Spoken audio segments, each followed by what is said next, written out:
일본의 오염수 방류 결정에 대해서 정부는 관계부처 긴급회의를 갖고 절대로 용납할 수 없는 조치라면서 강한 유감을 나타냈습니다. 외교부는 주한 일본 대사를 불러 항의하고 앞으로 필요한 조치를 하기로 했지만 방류 자체를 막을 방법이 현실적으로 마땅치 않습니다. 취재기자 연결합니다. 김도원 기자. 네, 외교부입니다.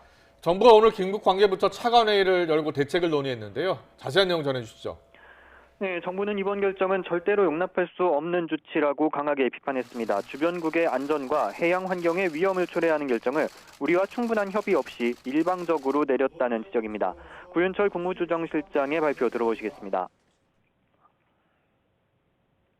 우선 정부는 일본 정부의 후쿠시마 원전 오염수 해양 방출 결정에 대해 강한 유감을 표하며 우리 국민의 안전을 최우선 원칙으로 하여 필요한 모든 조치를 다해 나가겠습니다.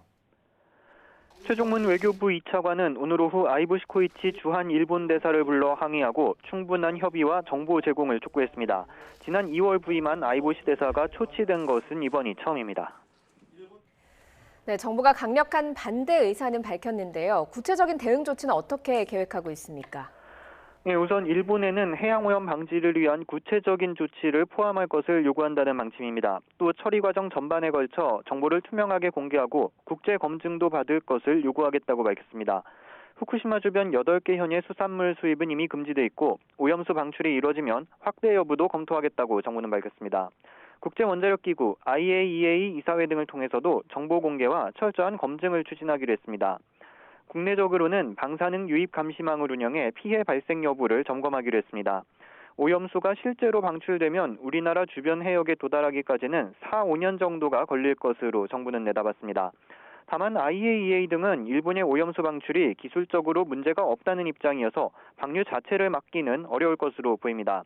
지난해 열린 해양오염 방지를 위한 런던 협약 당사국 총회에서도 후쿠시마 오염수 문제를 다루자는 우리 제안에 동의한 나라는 2나라 정도였던 것으로 알려졌습니다.